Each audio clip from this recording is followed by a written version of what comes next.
E aí, amigos do AlphaCast, estamos de volta aqui com mais um desses podcasts especiais, Diogo, com essas figuras que vêm aqui e nos dão o prazer de sua visita.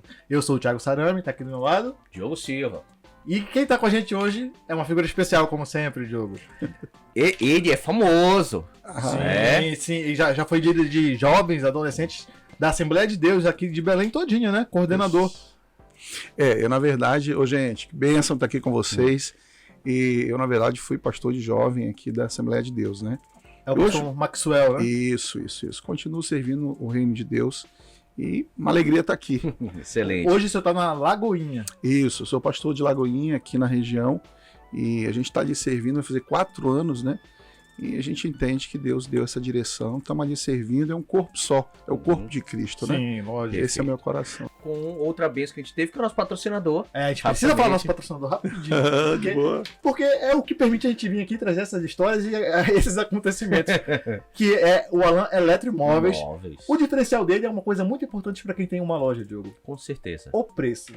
Então, você sabe aquelas lojas que você vai no shopping lá, de móveis, que você olha uma... Olha aquela mesa... TikTok lá. Olha que mesa famosa, bonita, aí você vai olhar o preço assim, R$2.000. Opa. Isso. É bonita, pero não muito. Aí, então... Pero que sim, pero que não. Sai pela tangente. Isso. O senhor encontra esta mesmíssima mesa e outros móveis que tem lá, no Alan Eletroimóveis, por 300, 400, R$500. Meu Deus. Tipo assim, uma diferença de 1.500 no valor, você tá entendendo? É a mesma qualidade, tá ali, é a mesma mesa. Eu vi com os meus próprios olhos. Meu pai. Então, cara, o diferencial é o preço. A qualidade é a mesma, a beleza do móvel é a mesma.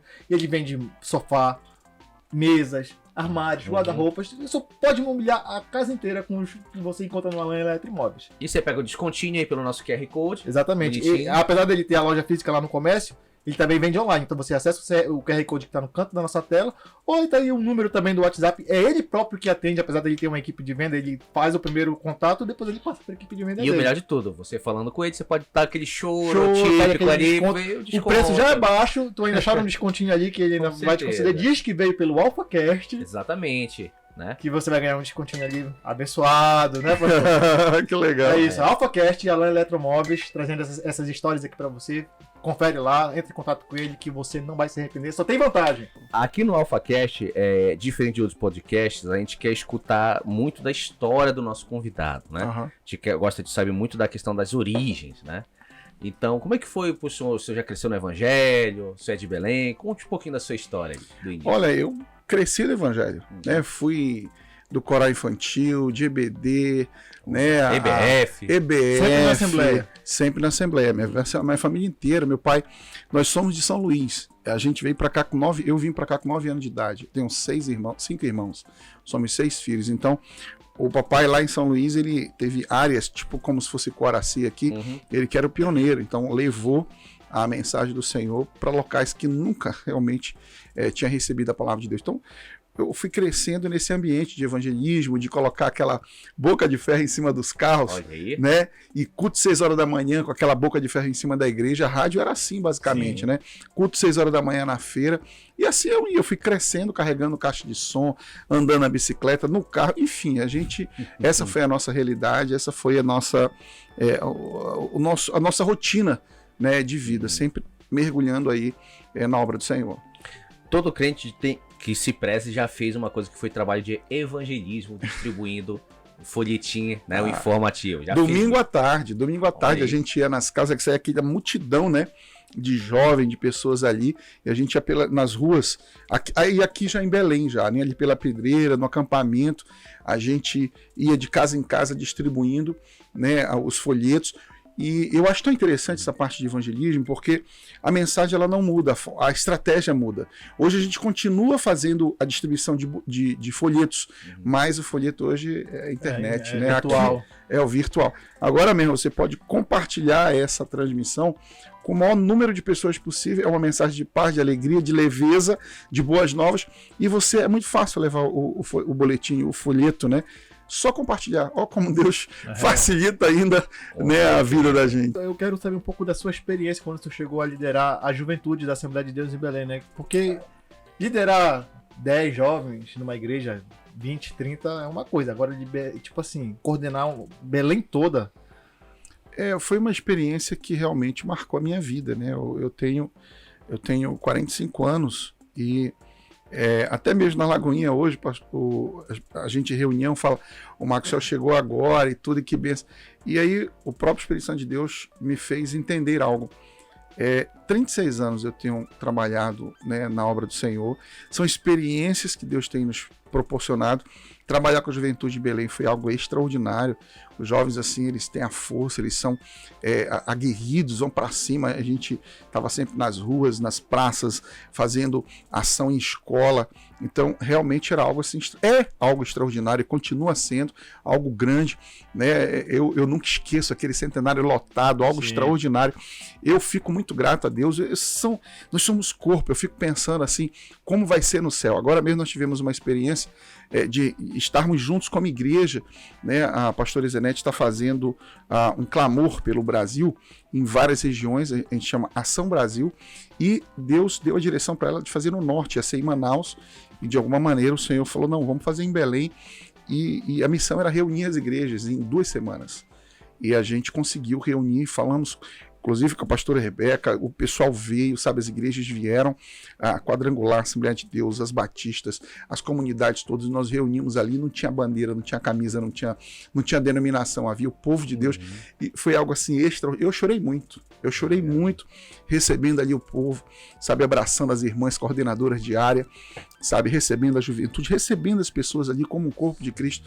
Eu até pedi no final, falei, gente, eu fiquei mais ali recebendo, intercedendo também, mas teve um momento assim que me marcou bastante, ali já no finalzinho, quase meia-noite, o negócio começou 4 horas e terminou mais de meia-noite. Quase vigilhão. O vigilhão. E eu pedi para cantar uma música, abracei um outro rapaz que era de ministério, veio de Brasília, e tava lá, e ele falei, vamos cantar uma música aqui, vamos. Dá dó, meu filho. A Assembleia de Deus tem isso, né? Dá dó, meu filho. E aí... onde se lasque. Cadê o dó? E onde está aquele povo barulhento? Eita. Gente, foi Aí bênção começou. demais. Aí foi poder de Deus, foi algo extraordinário. Eu amo isso aí, amo o povo de Deus. Aí, uma questão que eu tenho, porque eu convivi muito com o pessoal, principalmente da sua época lá da liderança, eu não fazia parte, mas conhecia muita gente daquela época, e eu acho que talvez seja até uma crítica, não ao senhor nem ao seu trabalho, mas ao que acontece em muitas igrejas, na verdade, né? Que eu vejo que no meio dos jovens, adolescentes, existe uma rotatividade muito grande dentro das igrejas. Muitos jovens entram, só que eles não ficam, não criam raízes, eles não permanecem, não chegam na fase adulta dentro da igreja, digamos assim. Claro que tem jovens que passam por essa peneira e conseguem se fixar na igreja. Mas eu conheço muitos daquela época que hoje em dia não conseguiram... Não vingaram, digamos assim. Olha, isso realmente não é um problema denominacional. Isso Não, é um problema pessoal. Pessoal. Né? Eu acho que a igreja do Senhor, os líderes, cada um de nós, precisamos ter esse entendimento de que o relacionamento é com Cristo, com a palavra do Senhor. Existem 2 coisas que são inegociáveis para o crente. Para qualquer crente, de qualquer faixa etária. É exatamente a palavra de Deus como fundamento para a nossa vida e o Senhor Jesus como centro da nossa vida. E quando a gente tem a palavra de Deus como fundamento, Jesus como centro, irmão, isso é raiz. Né? Isso é raiz. Porque, observa bem, quando o Senhor fala que a tempestade vai vir sobre a casa que foi edificada na rocha e sobre a casa que foi edificada na areia, a que prevalece é a que está na areia, a que está na rocha, melhor dizendo. Ou seja, mas a gente observa que a tempestade vem para os dois. Os dois. Mas o que vai se sustentar é quem tem fundamento. É quem tem firmado a rocha é Cristo, e Ele é a palavra. Então, eu acho que é muito superficial, muitas das vezes, o relacionamento com Deus, quando você substitui esses 2 pilares, Cristo como centro e a palavra de Deus como fundamento. E aí vem um vendaval e leva, né, e distancia. Mas a gente precisa entender que Deus nos chamou para ser essa voz, como vocês estão fazendo aqui, dizendo, olha, a gente observa isso, e como é que a gente muda essa realidade? Né? Isso não é um papel, não vejo que é um papel de um líder ou de 2 líderes, mas é do corpo de Cristo, porque isso tem a ver com a grande comissão. O Senhor nos chamou para fazer discípulos. Então, ide fazer discípulo de todas as nações. Né? Então, esse ID é para todos nós, não é para uma denominação, para o pastor, para o líder, sabe, de célula. Não, é para todo crente. Fazer discípulo não é fazer membro de igreja, não é fazer assembleano, não é fazer quadrangulense, batistense, sabe, não é fazer Cristão não é fazer evangélico, é fazer discípulo de Cristo. Então eu acho que essa coisa mais efêmera, essa coisa mais superficial, ela vem exatamente quando a pessoa não é discípulo de Cristo. Aí você vê o mundo gospel, quando a gente olha para o mundo gospel, tu pode pensar assim, caramba, o mundo gospel, será que tá bom ou tá ruim? Quando a gente olha nas músicas, quando a gente olha nas palavras, muitas das vezes, as referências que temos na internet, né? A própria, como você falou, a superficialidade da juventude. Isso é falta de identidade com Cristo, porque não estamos fazendo discípulo. Então vem os vendavais, vem as novidades, vem as estratégias e arrebata, né? Os fundamentos eles são substituídos por relatividade, relativismo. E não existe, nós somos fundamentalistas nesse aspecto de que afirmar que a Bíblia é um fundamento para a gente. Fundamentalista que é uma frase usada pejorativamente pelo pessoal que ataca quem acredita, né? Mas concordo com o senhor no que você está dizendo. E o que eu percebo também, mais uma vez, por observação, é que essas pessoas que não conseguiram enraizar nas igrejas, seja lá qual a denominação, não estou falando de uma específica, elas se tornam, de certa forma, críticas muito mais ferrenhas do que quem nunca participou da igreja. E normalmente são pessoas que não são frutíferas.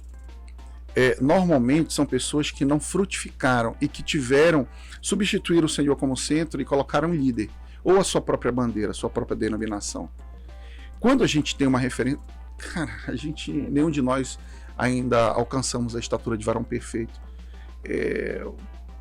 Os pastores, os grandes pastores, as grandes referências no Brasil e na história do povo de Deus, eles caíram. Olha Davi. Olha Moisés. Quando a gente olha para Moisés, a gente fala assim, por que Moisés não entrou na Terra Prometida? Porque ele bateu na rocha. Ele bateu, mas a gente percebe que essa orientação de bater já tinha sido dado pelo Senhor. Então, diante do povo, Moisés fez aquilo que o povo já sabia que ia acontecer, bater. Mas o texto continua, Moisés, você não vai entrar na Terra Prometida porque você não me santificou. Ou seja, o que é santificar? Apresentar a Deus de uma maneira diferente. Santificar é separado, é diferente. O povo estava desesperado, querendo água. E Moisés foi lá e repreendeu o povo. Bando de rebelde. Acho que Salmo 106 explica isso. Porque Moisés falou demais. Então, ele não representou bem. Eu acho que quando você é discípulo de Cristo, você representa bem o reino de Deus. Porque a gente tem que ser como Jesus. A Bíblia diz que o Senhor diz, eu não vim fazer a minha vontade, eu vim fazer a vontade do Pai. Então, quando alguém olhar para mim, ele não tem que olhar para o Maxwell, ele não tem que olhar para a Lagoinha, ele não tem que olhar para a Assembleia de Deus. Todos nós somos passíveis de erro. Ele tem que olhar para Cristo. Uma mulher, uma garota, eu sempre oriento. Você quer saber se teu relacionamento é ok ou não? Cara, teu noivo, o teu namorado lembra teu noivo eterno? As atitudes dele te lembram teu noivo eterno? Então, eu acho que é muito dessa realidade, desse fundamento, do princípio básico. Isso não é uma novidade, é ou não é? Isso é algo simples, o evangelho é simples. É para ser vivido. Né? A casa que é edificada sobre a rocha, aí aqui é um detalhe.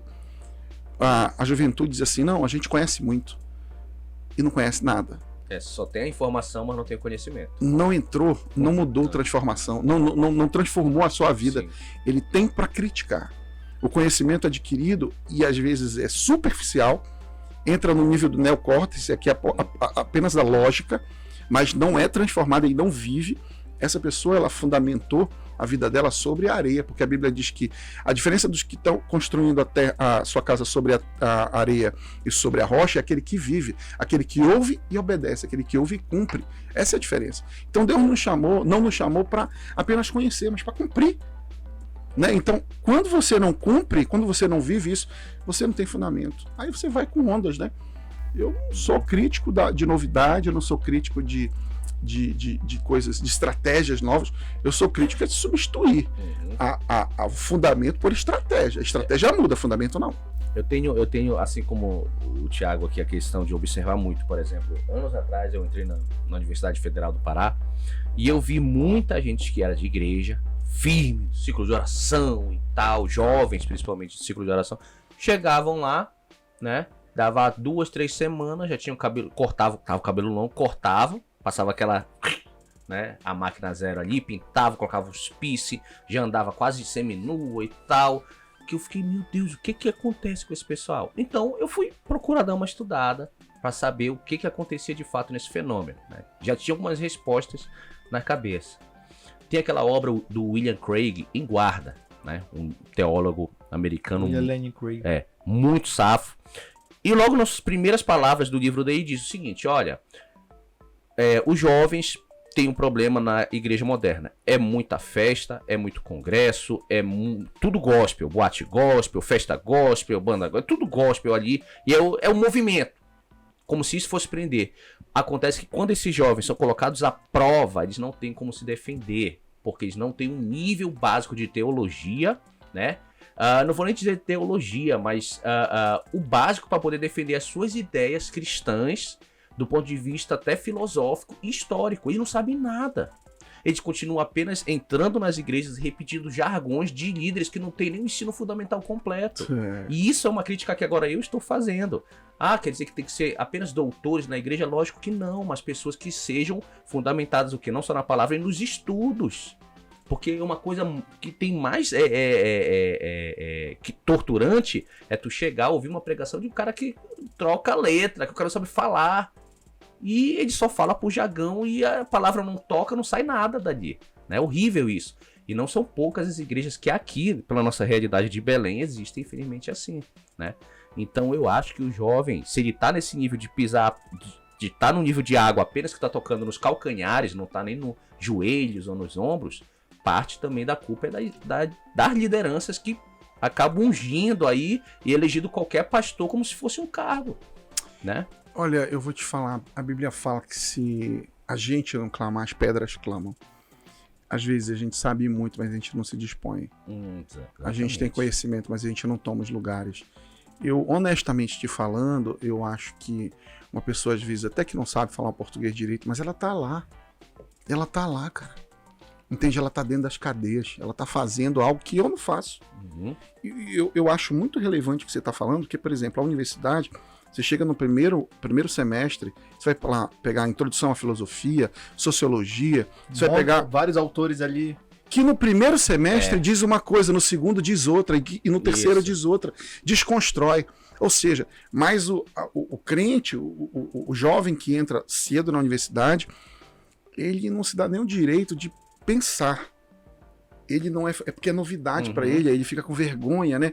Vou te falar, minha formação é pela Universidade Federal, e na época, eu entrei em 2001, e na época a gente fazia, da juventude ali do TC, nós levávamos, o pastor César era nosso líder na época, e a gente levava o som, e lá naquele coreto, onde o pessoal fuma maconha, a gente estava lá, montava o som, todo mundo de bermuda, largado, ninguém dizia, olha, eu sou aqui, sal da amada igreja. Não tinha nada disso. A gente chegava, tocava umas músicas de instrumental, daqui a pouco tocava uns rock cristão, assim mesmo e tal. O pessoal vinha, e o pessoal tava lá, e alguém dava uma poesia, alguém declarava um texto bíblico. Era algo que as pessoas ficavam assim, uau, que parada é essa? Eu acho que a gente precisa tomar de conta. A gente não precisa ter medo. Ocupar espaço. Né? Ocupar espaço. A universidade é do Senhor, a política é do Senhor, a comunicação é do Senhor. Nós não. Olha, eu vou te dizer uma coisa: nós temos uma dívida. Nós temos os evangélicos, os cristãos, as igrejas, elas têm uma dívida com a sociedade no que se refere às universidades. Nós entregamos as universidades para o inimigo. Há 50 anos atrás, imagina comigo, se há 50 anos atrás as universidades fossem tomadas por cristãos. Hoje, quem era que estava no STF? Quem era que estava ocupando cargo de autoridade? Éramos nós. Nos professores, éramos nós. Não, é uma coisa assim, não é um discurso totalmente elitista de só quem estuda deve pregar, mas também não pode desvalorizar o estudo do conhecimento. Não, de forma alguma. O fundamento, porque assim, você vai pregar o quê? A Bíblia. Sem conhecimento não tem como. Então eu creio nisso. É pregar a palavra de Deus. Porque isso que vai. Eu sempre falo assim, a ciência, você pode observar, a ciência ela é algo que ressalta, que não precisa reafirmar Deus, mas ela não contradiz Deus. ela não contradiz a palavra de Deus. A criação, a Bíblia diz que a criação, ela proclama a glória de Deus. Aqui nesse espaço que a gente está, precisa de 3 grandezas para chegar à dimensão desse lugar, para eu tirar a medida desse lugar: altura, profundidade e largura. Eu gosto de música, eu sou músico, gosto de tocar teclado e tudo, piano ali. Tem 3 elementos básicos que formam a música: melodia, harmonia e ritmo. Quando a gente olha, essa água aqui, ela tem 3 tipos de estado: sólido, líquido e gasoso. Quando a gente olha para a base da matéria, prótons, elétrons e nêutrons, nós estamos de noite, já teve de manhã, teve de tarde e agora de noite. São 3. Deus é trino. Será que não tem uma digital de Deus na criação? Nós somos espírito, alma e corpo. No seu cérebro tem a neocórtex, sistema límbico e o sistema reptiliano. São 3 grandes estruturas que formam o cérebro humano. Será que isso não é digital de Deus? É conhecer o autor pela obra. Nós somos obra de Deus. Não tem como negar. Não tem como negar. É preciso ter mais fé para negar Deus do que acreditar em Deus. Então, eu acho que não tem que ter medo da universidade. A gente tem que falar do amor de Deus dentro das universidades. Não tem que ter medo da ciência. A ciência não é oposto à fé. A ciência não se opõe à fé. Eu digo isso por já ter visto, já fui professor da escola dominical diversas vezes e já vi outros colegas ali na época dando aula na escola dominical e falando coisas absurdas, né? Que realmente não tinha fundamento bíblico.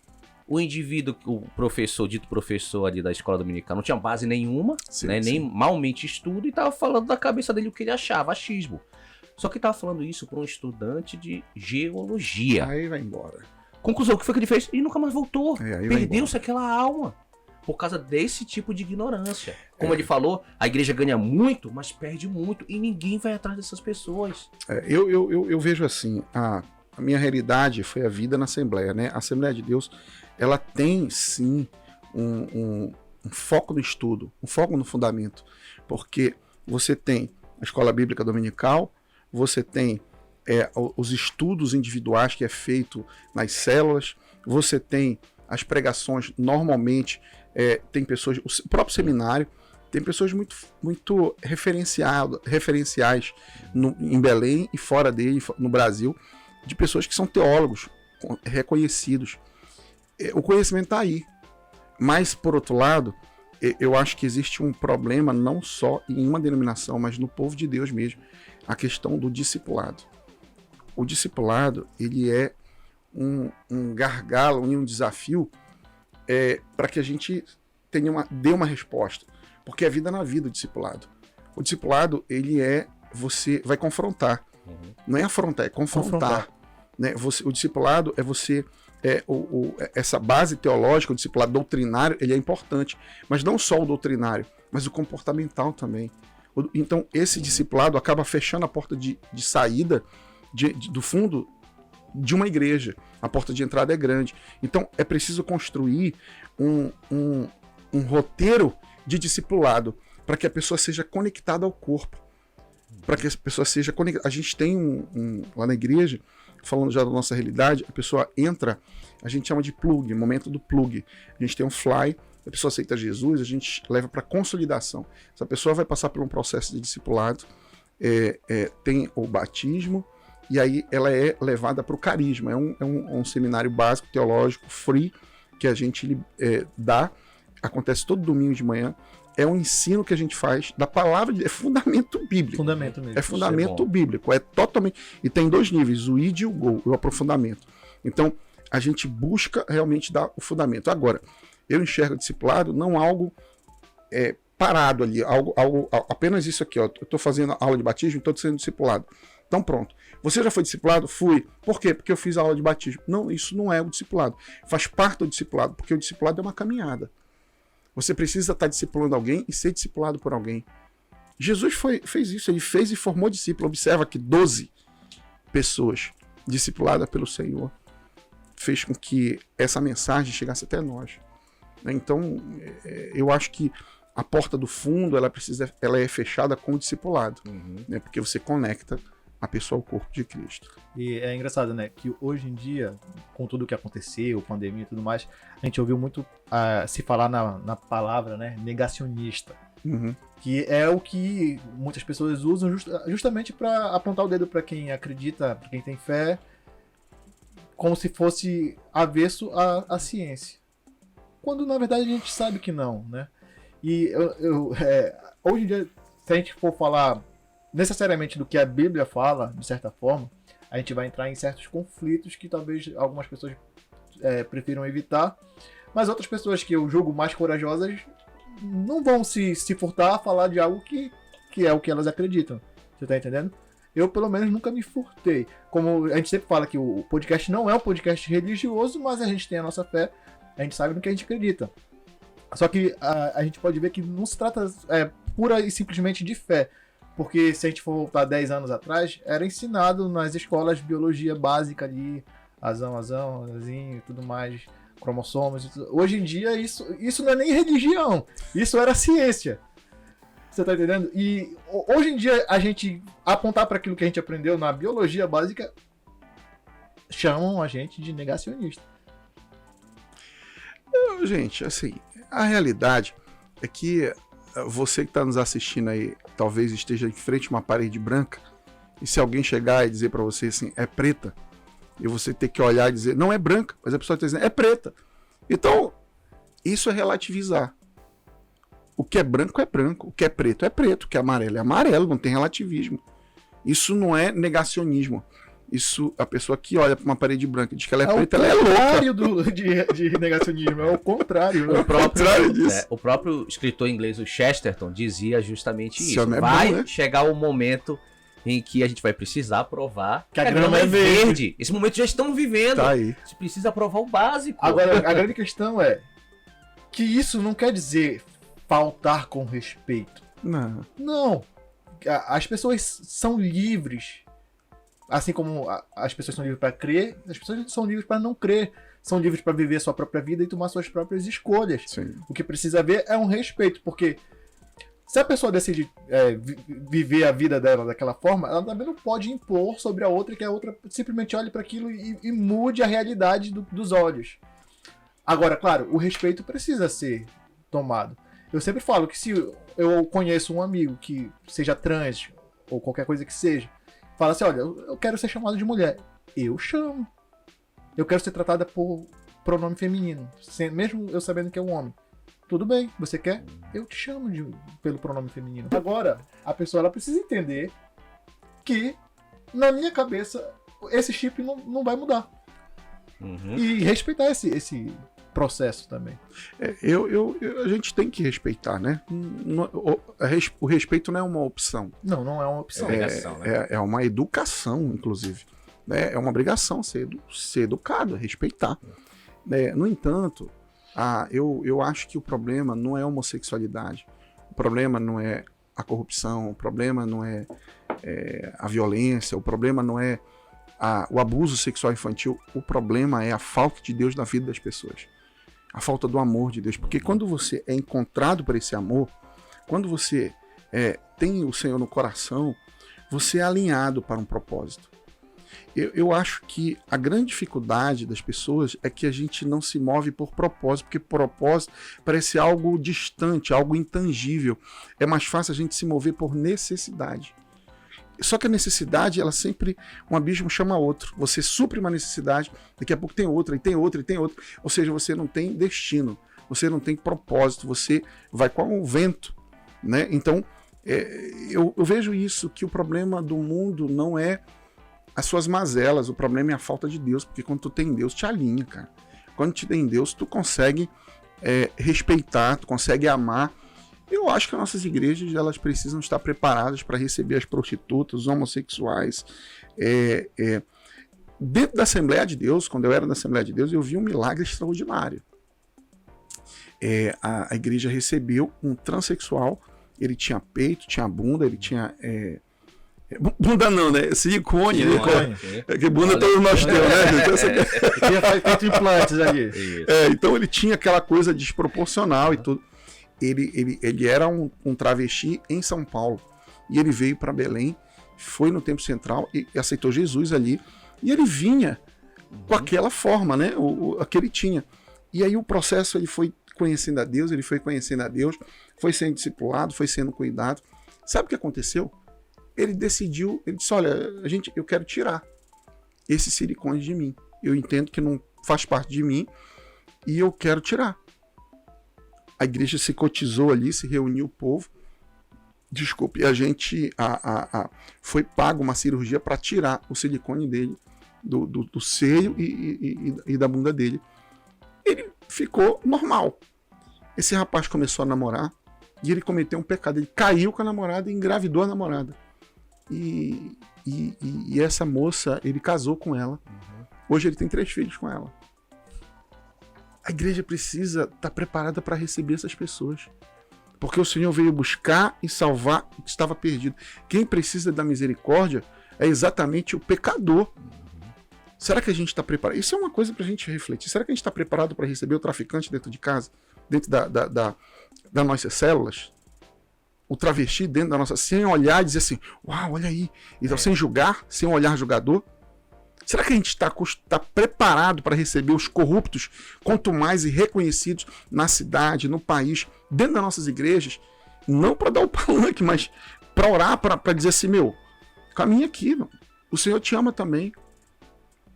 O pastor Márcio, ele fala assim, perguntaram, a gente recebeu em Belo Horizonte, o André recebeu em Orlando e na sede também, ali na Matriz, recebemos o Bolsonaro, né? E as pessoas perguntaram assim, vem cá, se o Lula viesse aqui, pastor, o que o senhor ia fazer? O pastor Márcio falou, eu ia fazer a mesma coisa, eu ia orar por ele, porque ele é uma vida que precisa de Deus também, sabe? E eu acho que eu não estou fazendo aqui apologia a partido político, o que eu estou dizendo são de pessoas. Sim. Então o problema que eu vejo na humanidade não é a consequência do pecado, mas é a falta de Deus. Não adianta a gente dizer, olha, isso está errado, as pessoas já sabem que está errado. A gente tem que apontar o caminho certo, porque a gente apontando o caminho certo, a gente também está denunciando quais são os erros, porque a verdade confronta, e a verdade liberta, ou não é? A gente pode dar o espaço Tramontina agora? Corte Meu Tramontina. Pode. Corte Tramontina. Misericórdia, Senhor me cobre com teu sangue. Qualquer coisa eu canto um corinho. A gente tava só amaciando. Só amaciando. Me deu medo, Senhor. Vai lá. Um dos motivos que a gente já sabe que isso é histórico, é bíblico, né? A igreja, ela tem uma má fama, ela é mal falada, ela é difamada muitas vezes lá fora, né? Ah, não vai lá, esse pessoal é tudo falso e tal, não sei o quê. Arrumam 1001 motivos para não ir para a igreja, né? Já foi dito que muitos dos ex-crentes são desses veículos que acabam difamando a igreja, né? Dando mau testemunho, inclusive, né? Eu conheço um que era da Quadrangular e é engraçado, no domingo ele posta a imagem que tá no culto. No sábado ele tá lá na festa bebendo, enchendo a cara, indo até o chão. E caramba, meu Deus, como é isso? Né? Servindo ali a 2 senhores ali, eu acho, né? Mas enfim, a vida do indivíduo aí sabe o que faz. Isso me chamou a atenção. Deve ser um remista. Deve ser um remista. Eu não sei. Começou. Eu não sei. Começou Aí eu não sei. Deve ser código de futebol. Mas ali me chama a atenção justamente isso. Quer dizer, o pessoal olha, peraí, mas ele é crente, tava bebendo, eu que não vou pra igreja desse cara. Ele acaba servindo de veículo difamador pra igreja. Mas a grande questão tem uma coisa que talvez seja o carro-chefe de toda a difamação que a igreja protestante no Brasil, né, vamos colocar assim, tem, que é a questão de liderança corrupta dentro da igreja. Sim. Né? Liderança que frauda diversas, não paga imposto, tem adultério, e uma série de coisas. Sim. E não são poucos. Sim. Muitos até viraram filme, né? Uma coisa absurda, né? E são adorados aí quase como deuses aqui no nosso território, né? Em território nacional. Eu sei do que vocês estão falando, mexe comigo que eu falo. Eu tô falando nada. Por enquanto eu tô calado. E isso, né? Infelizmente acaba... O pessoal, não vou pra lá que o fulano de tal, aquele pastor ali vai querer me roubar e tal, não sei o que. Eu não vou dar dinheiro pra igreja. E a gente pegou uma pecha, né? Pegou agora. A gente sabe que não é assim, mas pegou essa pecha. O problema é quando tem muitos que são assim, aí muito jovem acorda, opa, tá roubando ali, vamos denunciar, vamos. Se une, denuncia, e o que acontece com eles? Eles são disciplinados. Os jovens são expulsos. Os irmãos e as irmãs que denunciam o dito pastor, eles que saem como prejudicados. E o pastor fica lá, às vezes ele só troca de igreja, mas continua dentro do ministério, né? já tem relatos aí de reuniões, enfim, dentro do Templo Central, né, que houveram lá e o pastor falou, um pastor não denuncia o outro, o corporativismo. Olha... E aí é um problemão isso. Né? Eu vou te falar assim, eu tenho 45 anos, estou apenas há 4 anos na Lagoinha e a minha vida toda foi na Assembleia de Deus. Eu estive lá, assim como existe... por que todo político é ladrão? Todo não. Todo professor é de esquerda? Todo Depende da área. Eu digo que sim. mas não é uma totalidade. É uma não porcentagem acima de 50%. Não é a totalidade. Em todos os casos. Pois todo motorista de táxi é mal educado? Não, claro que não. Aliás, além de mal educado, rouba o trajeto de um turista para poder ganhar mais dinheiro? Não. Claro que tem muitos que fazem. Tem uns que fazem essa malandragem. Mas não, a gente não pode generalizar claro. nada. Todo pastor, aliás, todo médico comete abuso sexual? Não. Ginecologista? Não. Mas tem. Tem. Mesma coisa. É ser humano. É ser humano. Trabalhei na Assembleia de Deus tanto tempo. Eu, de verdade, o pastor Samuel, ele é bem sério. Ele é bem sério. É um homem que, assim, não vi, estava perto ali, não vi situações em que... É lógico que para você, por exemplo, quando você vem com uma acusação para alguém, você precisa de prova, Sim. porque é algo sério. Na realidade que eu vivo hoje, por exemplo, existe 3 formas de você perder a liderança de uma igreja. O pastor Márcio fala assim, filho, 100% de verdade é 100% de confiança. 99% de verdade é 0% de confiança, porque a palavra do crente é sim, sim, não, não. Ou é 100% verdade, ou então não tem como confiar. Então ele falou, tem 3 formas de você perder a liderança de uma igreja. E fala isso para todos nós lá. Fala então, primeiro, se você adulterar, você não é transferido de igreja, você não sai daqui para ali. Você perde a liderança da sua igreja, porque isso tem a ver com caráter. Segunda coisa, se você roubar a igreja, também tem a ver com caráter, você também não é transferido daqui para ali. Você perde a liderança da igreja.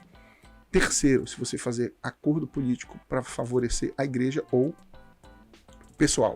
Favorecimento pessoal. Corrupção mesmo. Corrupção. Então, isso você perde a liderança da igreja. São 3 coisas. Eu assinei esse documento. Isso na Lagoinha. Na Lagoinha. Na Assembleia não tem isso quando a gente assina quando pastor. Olha, eu não lembro, porque faz tempo, mas assim, existe um código de ética. Existe um código de ética. Como eu disse, é muito difícil quando vem uma denúncia e às vezes eu tô com raiva de você, eu vou te denunciar. Mas quando é constatado, eu vi pessoas sendo tiradas. A gente ficava brabo. Eu acho que, por exemplo, vamos mais profundo para polemizar. Então vamos polemizar. Cara, vender pedra, mano. Vender pedra. Vender pedra, vender sabonete. Não, ungido, coisa ungida. Vender óleo. Relíquia sagrada. Sabe? Isso... Eu sinceramente acho isso uma coisa abominável. Você já comprou água do Rio de Jordão? De forma alguma. Não. De forma alguma. Isso aí não faz nenhuma diferença. Geralmente a água nem é do Rio de Jordão. Nem é do Rio de Jordão, é do Amar. Da Cozampa. Entendeu? Então eu vou te falar. Existe em todo lugar, em toda área, existem os bons e os maus. Sim. Tá na Bíblia, né? O joio e o trigo. Então eu creio assim que a igreja ela precisa ter um posicionamento sério, seus líderes sérios, ter um posicionamento ético para que, até porque, mesmo que o Senhor seja o centro, mas nós somos referência. A Bíblia diz que nós somos suas testemunhas. Nós somos cartas vivas. Então não tem como a gente correr disso. Nós somos cartas vivas do Senhor, somos testemunha do Pai. Então as nossas atitudes, olha, eu vou te falar uma coisa. Eu tenho convicção de que as pessoas elas ouvem com os olhos. As pessoas não ouvem, não veem com os ouvidos. As pessoas ouvem com os olhos. Porque as pessoas seguem o que elas enxergam, não o que elas ouvem. Entende? Então é importante a gente... o que tu prega e o que tu vive é muito mais... a tua vivência ela precisa falar muito mais alto do que tu prega. Né? É o testemunho. Entende? Porque senão, se for o contrário, tu vai calar a tua pregação, tu vai contra o que tu prega. Então, eu acho que em todos os ambientes existem os bons e os maus. E a gente tem que ter misericórdia dos bons, né, dos maus também, porque Sabe, quando a gente olha... eu lembrei agora da história do Augusto Cury, né, um dos maiores ateus, e ele conta, antes era ateu, né, e ele conta que ele estava estudando a mente de Cristo. Não sei se você já viu esse testemunho dele de conversão, mas ele estava dizendo assim, olha, eu estava estudando a mente de Cristo exatamente para negar. Ele era um dos maiores ateus, né, da nossa época, um cientista, um cara de referência. E ele estudando a mente de Cristo, ele disse, não é possível que essa mente seja humana, de um ideal humano, de um pensamento humano, de uma filosofia simples, humana. Né? Porque como é que ele, diante de alguém que estava traindo ele, e a traição não seria uma traição qualquer, ia entregar para a morte. Ele não estava preocupado com a traição, mas em não perder um amigo. Ele disse, amigo. Ele chamou Judas de amigo. E eu te falo, se Judas tivesse se arrependido, sabe? Como Pedro negou e se arrependeu, como Tomé duvidou, sabe? Então, como nós, quantas vezes a gente não nega Jesus e não traz Jesus? Sabe? Quantas vezes a gente não traz Jesus diante das pessoas? Sabe? Eu acho que a gente precisa, assim, ser verdadeiro no que a gente faz, no que a gente fala, na nossa vivência, porque as pessoas, elas estão... Eu vou te falar, não é arrogância o que eu vou te dizer, mas não tem resposta fora da palavra de Deus para o mundo. Não tem resposta fora da igreja para o mundo. Não tem resposta, não tem caminho fora de Jesus. Ele é o caminho, a verdade e a vida. Ele é a esperança, ele é a resposta para a economia, ele é a resposta para a educação, ele é a resposta para a violência, ele é a resposta para as mazelas sociais de todo o globo terrestre. Porque eu vou te falar, apesar de o Senhor Jesus não ser um revolucionário social, mas o evangelho te transforma. Tu ama o outro. O que o evangelho faz conosco? Ele nos transforma. A gente tem misericórdia. A gente não deixa a pessoa passar fome. A gente ajuda. A gente semeia. Lá na igreja mesmo, na Assembleia também. Você me colocou na Assembleia, amém. Eu vou falar da Assembleia também. Então, a Assembleia também, ela tem lá a Semana contra a Fome, né? Sim. Eu lembro da missão e da Assembleia de Deus todinha. Então, e também sei da missão da igreja, no qual hoje eu faço parte. Então, a gente atende 300 famílias ali ao redor da igreja. E essas famílias, elas estão conectadas, não apenas recebendo cestas básicas, mas elas recebem atendimento médico, elas recebem curso profissionalizante, porque a nossa ideia não é ficar dando cesta básica, mas é fazer com que essa pessoa saia desse ambiente. Ensinando a pescar. Saia da fila do pedinte para ser intercessor. Sabe, para ser alguém que vá servir, porque a Bíblia diz que é melhor dar do que receber. E isso é importante deixar registrado, porque apesar de todas as críticas, principalmente a imprensa, a internet faz para a igreja de uma forma geral, a igreja cristã, vamos colocar protestante, católico, enfim.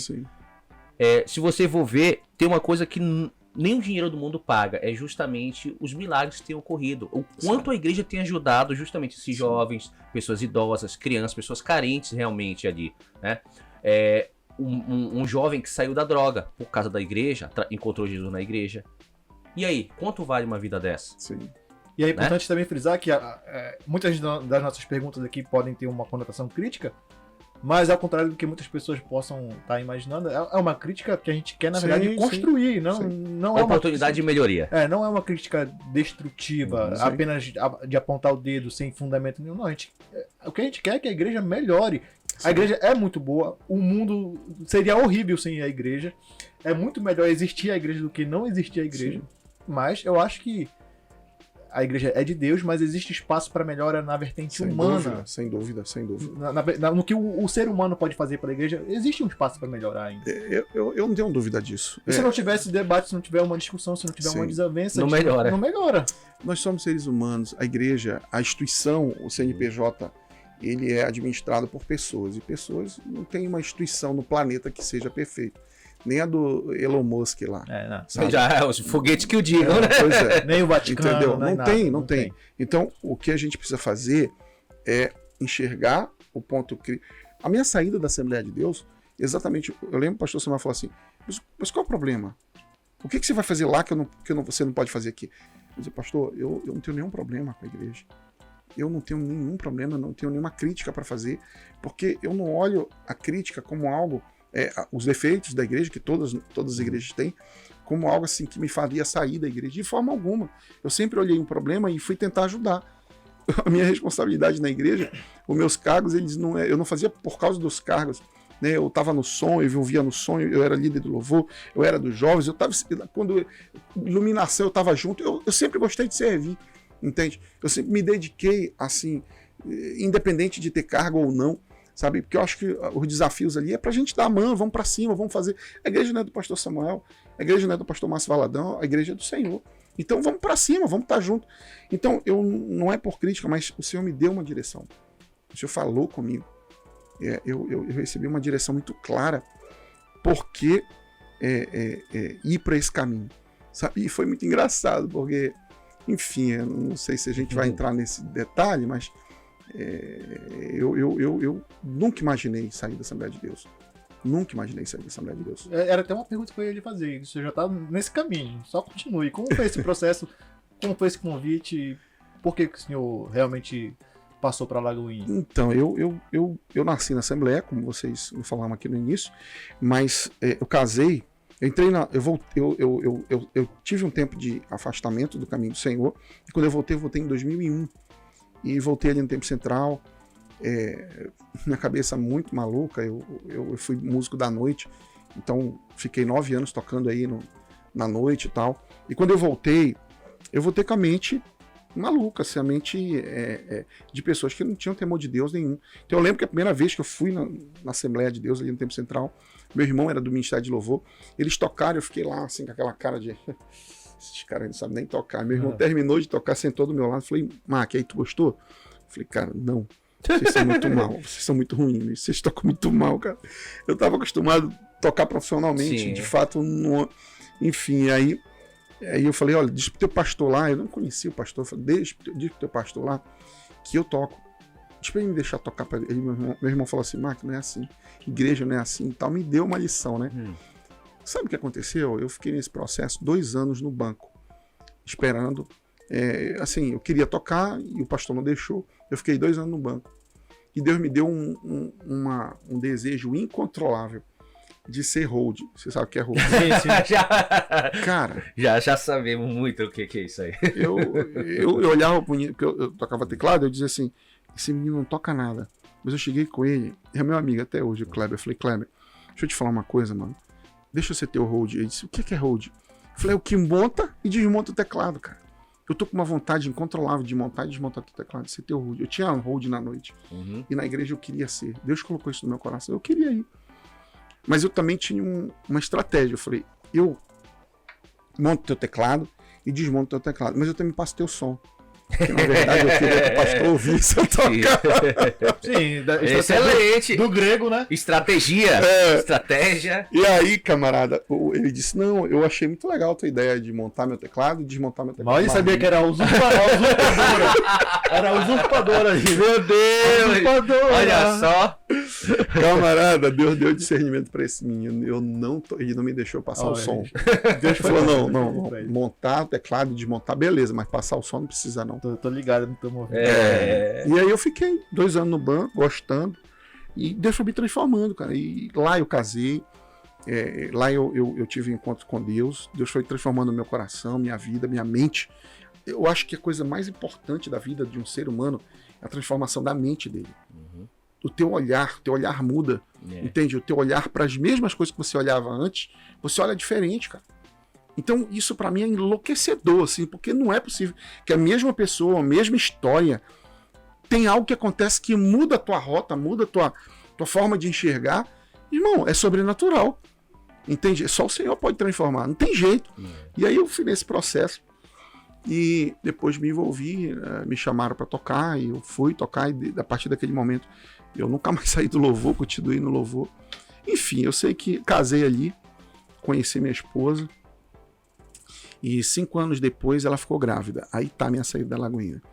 Porque ela ficou grávida e 3 anos depois o meu filho, o Felipe, ele começou a fazer muitas perguntas e tudo, e fala de sexual, de perguntas de cunho sexual. E a gente queria, pai de primeira viagem, a gente sempre quer fazer o melhor pro filho, o primeiro filho, né? Então, tudo é o melhor. Eu falei, então vamos fazer um curso de educação sexual para criança, para responder como é que deve falar com ele. E a gente foi fazer, nós fomos fazer um curso, ela foi, minha esposa, e chegando lá, a gente tomou conhecimento de uma informação que mudou algo dentro de mim. Eu soube que o estado do Pará é o estado que tem o maior índice de violência sexual infantil do Brasil. O terceiro do planeta Terra. Nossa. Os índices de abuso sexual infantil no estado do Pará é um escárnio para a sociedade, para a igreja, para o governo, entende? Para as famílias. É um negócio assim. E assim, é algo cultural. Se você perceber, tem alguns carimbós que narra o abuso sexual infantil, a relação sexual de um adulto com uma criança. Carimbó. Ou seja, tá na cultura. Tá na cultura. As pessoas não acham que é errado. Aí na ilha, a gente tá lá direto. Entende? Então, quando eu soube dessa informação, eu fiquei enlouquecido, porque minha vida era muito no 12 na igreja. Segunda-feira eu estava no centenário tocando, eu estava no louvor, terça-feira era nas nossas células, quarta-feira nossos cursos que a gente fazia, quinta-feira a reunião preparatória do Encontro de Jovens com Cristo, JC, sexta-feira era ensaio do louvor que eu estava, sábado era o culto que eu pregava, domingo de manhã e de noite eu estava na igreja, que eu fazia o louvor. Era ali do louvor, então eu estava lá direto. E eu sempre fui voluntário na igreja, cara. E sou empresário. Representa a maior revenda de HP aqui do Norte. Então, há 17 anos eu tenho a minha empresa. Então, pode falar, pode fazer propaganda aí. Não, tá de boa. Então, assim, cara, eu tenho essa... sempre. E isso me deu um soco no estômago, isso me confrontou demais, porque eu pensei, o que a gente tá fazendo? Eu chamei a juventude que eu liderava ali, falei, mano, isso aqui é uma realidade que eu quero militar nisso. Né? E a gente... foram nascendo projetos, né? Projeto Semente, a gente ia para dentro das escolas e falava dessa realidade para as crianças, para os adolescentes, para os pais, porque os professores começaram a gostar, assim, viram a nossa bandeira, viram a nossa intencionalidade e começaram a envolver, inclusive disso aí saiu um convênio com a igreja, com a Secretaria de Educação. A secretária de Educação fez um convênio com a igreja, exatamente, não entrou recurso, mas entrou a formalização de algo que estava sendo feito. E eles davam a estrutura, eles abriam as portas, e a gente começou, a capilaridade da igreja é muito interessante. A gente começou a entrar dentro das escolas, e a gente achou muito ótimo isso, maravilhoso. E aí surgiu, cada um foi trabalhando numa frente, surgiu uma lei, você ouviu falar do Maio Laranja? Maio Laranja é uma lei que a Lagoinha, um deputado federal de lá de Lagoinha, em Belo Horizonte, pegou essa lei, elaborou essa lei em Belo Horizonte, e foi aprovado, na verdade, vereador, foi aprovado na Câmara, como um mês, igual como tem o Novembro Azul, Outubro Rosa, agora Setembro Amarelo, que chama atenção pro suicídio. Então, o Maio Laranja chama atenção para o abuso sexual infantil. Então, é botar luz no problema. O Ministério Público, as escolas, os fóruns de discussão, a televisão, a internet, há um movimento que bota luz a esse problema. E diante dessa situação, eu achei enlouquecido. Eu achei assim, cara, que coisa doida. Olha como esse povo se move, interfere. Vem um cara lá de fora para me dizer que essa é a minha realidade aqui dentro. E eu fiquei muito confrontado com isso. E aí, até então, não pensei em sair da igreja, não. Sim. Pelo contrário, eu estava usando aquilo que estava ao meu alcance para fazer frente a isso. Eu achei maravilhoso. Eu acho que não tem uma igreja com maior capilaridade do que a Assembleia de Deus. É difícil. Então, acho maravilhoso, achei top demais. Até que esse pastor que estava nos acompanhando, que era um pastor da Lagoinha, ele disse assim, Maxwell, é o seguinte, Deus deu, isso aí em 2016, Deus deu uma direção para o pastor Márcio para ter muita gente pedindo Lagoinhas nas capitais. E nós estamos orando e Deus deu a direção para você liderar uma igreja nossa em Belém. Falei, eu? Nunca topei nem liberar uma da igreja, da Assembleia. Não, eu falei, não, vocês estão enganados. Eu não sou essa pessoa. Aí ficou 2 anos nesse processo, conversando comigo e tudo. Só que eu não levei a sério. A realidade é que eu não levei a sério. Acontece que em 2016, o Felipe Valadão, no Rio, teve um problema com o pai, eles estavam separando, E eles estavam morando em Belo Horizonte, né, o Felipe e a Mariana, e aí eles pediram ao pastor Márcio para eles irem para o Rio para cuidar dos pais. E ali aconteceu algo sobrenatural, porque pouquíssimo tempo nasceu uma igreja muito grande, sabe? Através do GC, ele foi para cuidar dos pais, fazer GC na casa dos pais, só que o negócio muito rápido cresceu. E o pastor falou, bom, crescimento quem dá é o Senhor. Se realmente está dessa maneira, então é o tempo da gente ir. E assim foi. E esse homem o tempo todo falando comigo, dava o suporte para mim aqui nos projetos que a gente fazia, e ele sempre jogava essa conversa, né? E eu dizia, não. Estava fazendo exatamente 2 anos. E ele me ligou, eu atendi e ele disse assim, então, pastor, o senhor decidiu? Eu falei, ó, eu não vou liderar uma igreja de vocês, mas eu vou fazer o seguinte, eu vou ajudar. Eu vou implantar uma igreja de vocês aqui, implanto, ajudo o que eu puder, mas eu lhe indico líderes e eu vou ajudar, é reino de Deus, eu não tenho nenhum problema, vou ajudar, mas eu não lidero, Deus não me deu essa direção. Beleza? Aí ele disse assim, então, pastor, igreja não se implanta, a igreja nasce. Já nasceu no coração de Deus, Lagoinha Belém, você é o líder. Você ainda não orou. Nós já oramos 2 anos pela sua resposta. Se precisar orar mais 2 anos, a gente ora, porque a gente entende que essa foi a direção de Deus. Eu te confesso que não é normal. Não é natural. Como responder a isso? Né? O que tu vai fazer? É um checkmate. Só que eu também, Deus também fala comigo. Uhum. Eu não sou neófito, eu disse Deus. Aí eu falei assim pra ele. Aí ele também não perdeu tempo, porque sabe quando tu engole seco? E ele mesmo pelo telefone percebeu, ele disse assim, então, daqui a 3 semanas tem um encontro de pastores, eu quero que você venha aqui em Belo Horizonte. Eu falei, esse cara é muito audacioso, é muito corajoso falar um negócio desse. E eu fui, cara, eu peguei, quer saber de uma coisa, comprei uma passagem e fui. E no avião eu fiquei dizendo pra Deus assim, Senhor, eu tô indo pra um local que eu não conheço ninguém, tô indo, meu sentimento de perda de tempo, mas se o Senhor quer realmente que eu vá para esse trabalho, então o Senhor fala comigo, de uma maneira eu fiquei confuso ali, entende? Eu fiquei assim, muito confuso, eu disse, Deus, então o Senhor fala comigo de uma maneira clara, objetiva e muito matematicamente fácil. Não bota letra não, é só... É direto, né? É tu. Cara, Aí desce no aeroporto tem o tio Sam, quero você. É isso aí. Tá bom, já é um sinal. Olhou o tio posto assim, não vem tipo o mestre dos magos, não.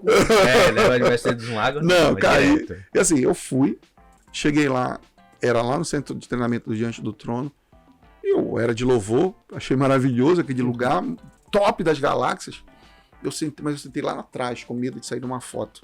Falei, vamos fazer uma foto, vamos fazer outro pastor de Lagoinha aqui.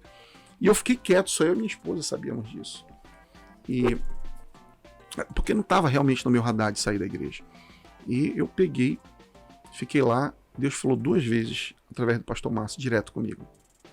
O pastor Márcio estava pregando, eu nunca tinha visto esse homem pessoalmente, assim, tão perto como eu estava vendo, mas ele começou a pregar e Deus falou 2 coisas direto comigo, eu fiquei quieto. Quando foi cheguei numa terça-feira, quando foi na quinta-feira, sabe quem é Zenete? Pastor Zenete é líder de intercessão no Brasil, do Diante do Trono, e hoje ela é uma referência de intercessão no Brasil. E ela começou a ministrar, e ela disse assim, tem um empresário aqui que tem medo do cajado. Deus está te chamando, filho. E eu estava chorando, estava o poder de Deus naquele lugar, assim, extraordinário. Eu estava de cabeça baixa, chorando, continuei chorando, mas eu sempre fui muito assim... Não vou dizer cético, mas eu preciso de matemática funcionar na minha mente, entendeu? Sim, claro, direto. E eu disse, Deus, essa daí deve servir para mim, mas deve servir para vários também. Ainda não é essa daí. E eu tô te falando, eu tava de cabeça baixa e essa mulher chega perto de mim. E botaram a mão no meu peito assim, eu disse, eu tô falando contigo, viu, filho? E agora? Aí tu olha pra trás, aí olha pra quem? Cara, eu fiquei muito quebrado. Ela disse assim, estou te tirando da tua terra, da tua parentela e te levando para uma terra que eu te mostrarei. Não olhe para trás. Ela disse, seja forte, seja corajoso. E começou a falar do meu relacionamento com meu pai. E eu fiquei muito mal ali. Assim, chorando, né? Fiquei muito quebrado. Eu chorei muito, muito, muito mesmo. E quando terminou, eu entendi claramente a situação, né? Eu voltei para casa, falei com a minha esposa. eu disse, a gente vai ter que sair da Assembleia de Deus. E ela disse, como? Eu falei, meu bem, Deus falou. E eu vou te dizer mais, nesse período, o diretor da HP vinha em Belém, e eu ganhei ele para Cristo há 10 anos atrás. Ele disse, Maxwell, eu tô indo para um evento da HP aí, para o nosso evento, mas eu queria também que você me levasse numa casa de uma profeta. Quero agradecer a ela, porque ela orou aqui pela minha esposa, e ela ficou bem. Então eu quero agradecer. Eu falei, beleza. Ele veio, passei no hotel, peguei ele e levei. Eu tava de bermuda, eu gosto de andar de bermuda. Eu tava de bermuda, ele tava todo engomadinho. Eu cheguei lá, a irmã sentou, eu não conhecia aquela mulher nunca tinha me visto, não sei quem era. Eu sentei, fiquei olhando para ela, ela veio falando em línguas pra minha frente, assim. Quem tá lá pra trás e não sei o que, tá. E disse assim, foi pra liberdade que eu te chamei. Estou te tirando da tua terra, da tua parentela e te levando para uma terra que eu te mostrarei. Não olhe para trás. Seja forte e seja corajoso. Cara, eu te falo que eu fiquei assim, ó. Eu não mudei a minha fisionomia. Caramba. E aí ela foi profetizar também para ele. Para falar um monte de coisa lá. Eu fiquei na minha, eu fiquei em choque. Impossível. Eu fiquei em choque. E aí, depois que ela terminou, ela sentou aí, igual como você tá, olhou para mim e disse assim, o que é Lagoinha pra você? Eu olhei pra ela e falei, por que você tá falando isso? Ela disse, porque eu te vi num prédio grande, um galpão, escrito Lagoinha em cima. Eu saí de lá e eu não falei o que era. Eu saí de lá e eu fiquei assim, eu não esbocei nenhuma reação. Eu só fiquei chocado. E eu vim com esse meu amigo, ele falou, o que foi aquilo? Eu falei, cara, eu tô passando por uma situação assim e tal. Expliquei pra ele. Ele disse, brother, se tu for pra Lagoinha, eu vou contigo. Eu falei, tu tá de brincadeira comigo? Ele falou, vou. Ele é da comunidade cristã, do Ademar de Campos, em São Paulo. Cara, resumo. Eu vim pra Lagoinha, fui conversar com o pastor Samuel. Eu não consegui explicar o inexplicável, apenas disse o que eu disse aqui pra vocês. Pastor, Deus falou comigo. E eu achei que era Deus, porque falou várias vezes. Né? Então, eu não tenho dúvida que Deus falou comigo. E eu conversei, chorei muito na minha vida ali, com a pastora Rebeca, com o Felipe, sabe? Ele veio, a gente conversou muito.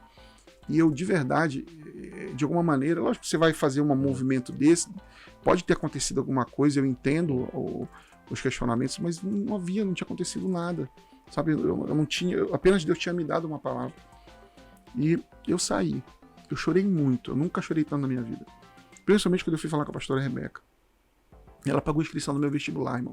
Caramba. Quando eu cheguei lá em 2001 na igreja, ela não me conhecia, ela não sabia se eu tinha talento, ela não sabia meu coração, ela não sabia quem eu era, cara. Ela investiu na minha vida, entende? Então, eu tenho um sentimento de gratidão. Eu não tenho como ser diferente. Então, eu entendi que Deus claramente estava me tirando de uma realidade e me levando para outra que eu não conhecia nada. Eu tinha ido nos congressos, mas assim, você do congresso é diferente de conhecer uma igreja, eu não sou tolo. Eu sei que o congresso tudo é maravilhoso, mas tem um bastidor. Então eu nunca tive a ideia de que essa igreja é boa, essa aqui não é. Entende? Não. Então, cara, eu saí.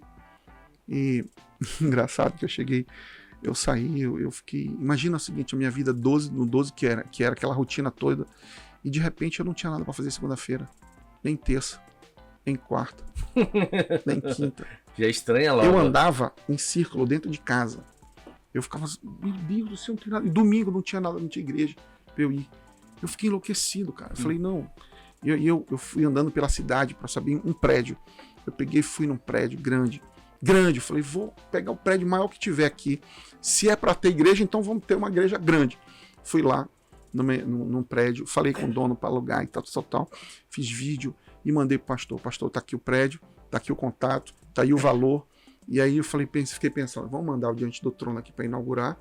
O pastor Márcio vai vir, vai orar. A imprensa vai vir. Eu só vou tocar esse negócio. Vamos para cima, é isso. Bora lá. Quando eu mandei, vocês ficaram achando graça da minha cara. Aí falaram assim, como é que é?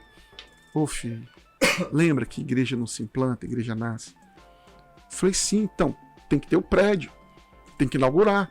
Falei, não, filho, você tem que aprender a cuidar de pessoas. Você tem que aprender a amar pessoas. Pastor não é quem prega lá no púlpito. Pastor é quem caminha, essa é a nossa visão. Você tem que caminhar com... Quem são os líderes? Como é que se amanhã você faz uma igreja grande, quem que vai cuidar desse povo? Não se cuida sozinho, não se pastoreia do púlpito. Se pastoreia na caminhada e sozinho a gente não consegue nada. Eu caí o meu queixo.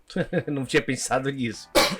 E aí ele disse, eu falei, mas como é isso? Ele falou, crie um Instagram, coloque Igreja Batista Lagoinha em Belém e chame para um GC. Eu falei, que GC? Nossos grupos de crescimento. Eu fui mergulhar na visão. Eu peguei o DNA da igreja, eu fui aprendendo. E eu fiz o GC na minha casa. Falei, meu Deus, como é que eu vou chamar, botar-se público na minha casa para as pessoas virem que eu não sei quem são. E eu botei lá, veio, a primeira deu 10 pessoas. Primeira reunião, pessoas que eu não conhecia, cara, nunca tinha visto na vida. Minha família veio. Eu achei já um milagre a mamãe vir. Mas a mamãe veio. E aí fora eles, mais umas 10 pessoas ali. E aí o negócio foi... Na terceira reunião, já deu 45. Na quarta reunião, já deu 100. E eu não conseguia mais, evidentemente, receber no meu apartamento. Fui receber no salão de festa de lá do prédio. Os porteiros, tudo crente, a gente dizia assim, ó, vai ter uma confraternização aí. Não pode ter culto aqui, mas pode ter confraternização. Então a gente estava confraternizando que Jesus nasceu e morreu e ressuscitou. E os porteiros crentes mesmo. E diziam, o pastor Marcos, é ali que está tendo culto. Então o meu prédio virou uma igreja. Eu comecei a congregar ali, o povo vinha muito desigrejados, pessoas aceitando Jesus, um negócio enlouquecedor, cara. Isso foi final de setembro, quando foi dia 10 de janeiro, nós estávamos no local, lá na Doca. E a gente nem estava planejando, Deus fez. Eu lembro que esses movimentos lá em casa, tinha fila, dava 100 pessoas, eu disse, não pode ser essa, você não pode mais participar dessa, só da próxima. Então havia fila de espera para que a gente fazia. Para que a pessoa participasse do culto. E assim foi. E aí depois a gente foi para uma faculdade, lá era 250 lugares, também era cheio o tempo todo. Depois a gente foi para esse galpão na Doca ali, nós ficamos 6 meses e hoje a gente tá lá nesse prédio. Cara, Fica onde a atual sede da Lagoinha? No Chaco, entre Pedro Miranda e Verdosa. E eu te digo assim, olha, vão fazer 4 anos de igreja. Eu não sabia realmente de sair da minha terra, da minha parentela. E fui por uma terra que eu não conhecia. Não conhecia a visão, não conhecia nada. Não tinha relacionamento com ninguém. Só de púlpito, que eu levei já o Lucinho, a Ana Paula, mas não tinha conhecer ninguém. E hoje, pela misericórdia do Senhor, olha como Deus faz. Nós somos Lagoinha Belém, Ananindeua, Castanhal, Vigia, Tauá, Marabá, Palmas, São Paulo. Esse homem que veio comigo da HP, hoje ele é pastor da Lagoinha, lá em São Paulo. Palmas, Redenção, Guaraí. São 10 igrejas. Nós já estamos chegando em São Félix do Xingu, uma em Paraupebas e mais uma em Marabá. Estamos chegando em 13 igrejas. Em 3 anos e alguns meses de trabalho. E o que isso tem a ver comigo? Nada, cara. Eu aprendi 2 coisas nessa caminhada. Eu preciso só obedecer e não atrapalhar. Porque Deus sabe o que Ele quer.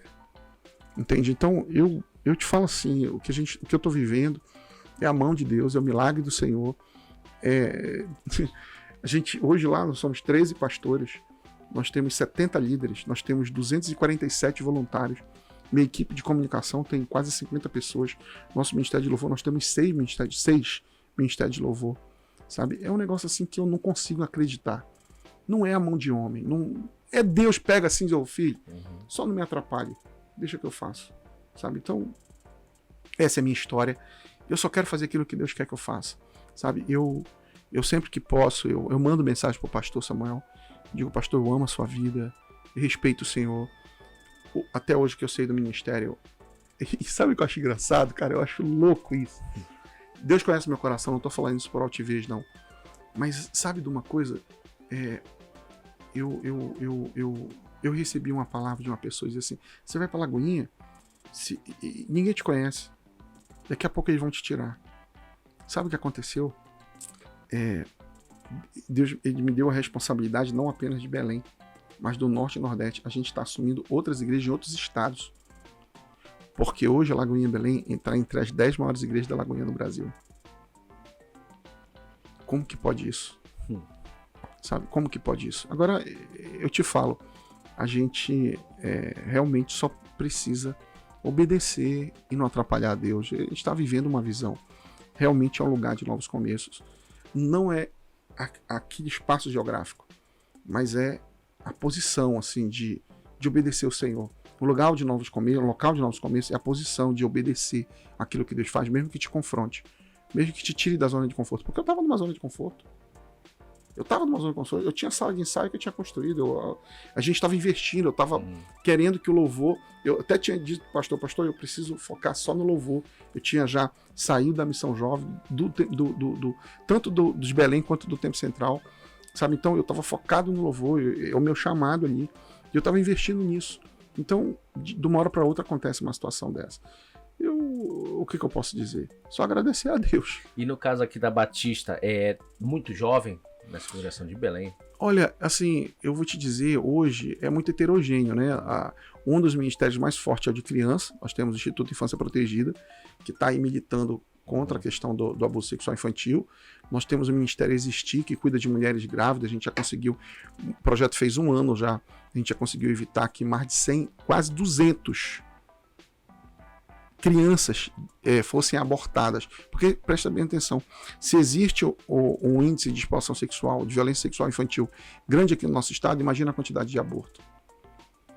E a gente conseguiu evitar que quase 200 crianças fossem mortas. 200 crianças fossem mortas pelas suas mães. A gente busca um projeto, incentivar você a buscar, chama Existir. Então a gente busca acolher essa mulher, trazer para ela esse sentimento de mãe, despertar ela esse sentimento da maternidade. E se de alguma maneira no final ela não quiser mesmo, a gente diz para ela que a gente vai promover a adoção. E a gente tem a parceria com o Estado, tem um juiz que nos ajuda, tem pessoas já da autoridade, tem pessoas obstetra, tem assistente social, tem psicólogo. Deus foi unindo propósito, unindo pessoas. Então são projetos. Tem atividade, que são os idosos que estão ali trabalhando na igreja, são acolhidos. Tem uma fisioterapeuta que escreveu um projeto que chama Ativa Idade. Então, eles estão lá dia de terça e sexta, eles se reúnem na igreja e fazem atividade, eles têm um momento de devocional, tem um momento do lanche, e eles fazem na igreja, fazem ponto turístico de Belém. É um negócio assim muito legal. Então, cara, a gente está congregando, e a gente gerações, criança, adolescente, jovem, casais e idosos. Igreja, ela precisa ser heterogênea. Não pode ser só ter jovem, sim, só ter uma coisa ou uma outra. Tem muito jovem, por causa da linguagem, né? Que acaba. Mas o nosso alvo é pessoas desigrejadas, pessoas que não são cristãs. Nós temos uma meta. Nós temos, na verdade, uma missão. Ganhar 10% de Belém. Aonde a gente chega, a gente quer evangelizar e discipular 10% daquela cidade. Com um objetivo, com uma visão. A nossa missão é essa. Mas a nossa visão é levar cada pessoa a ter um relacionamento público e crescente com o Senhor. Essa é a nossa visão. E o nosso propósito, o nosso slogan, vamos dizer assim, é cada um serve de acordo com aquilo que ele sabe fazer de melhor. Eu não tenho um cargo para te dar, eu tenho um espaço para te oportunizar. Dizer, o que você sabe fazer? O que Deus te chamou para fazer? Sirva aqui. Então, os ministérios que existem, tem mais de 200 ministérios. Os ministérios que existem, ele nasceu no coração do pastor Márcio. Ele nasceu no coração de Deus e às vezes deu para você. O ambiente da igreja não é para fazer exatamente, não tem assim os cargos para serem ocupados. Tem um espaço para você desenvolver aquilo que você sabe fazer de melhor, que a gente entende que foi chamado de Deus.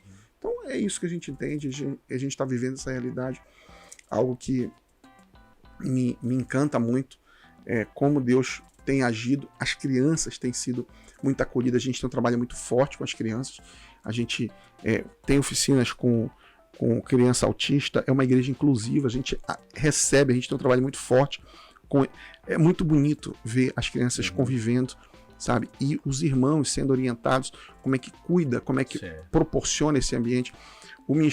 As crianças têm um ministério de louvor, meu filho inclusive é o baterista, o Filipinho.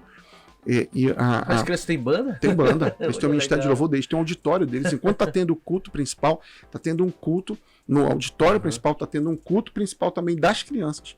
E elas brigam correndo no púlpito e tal. Não.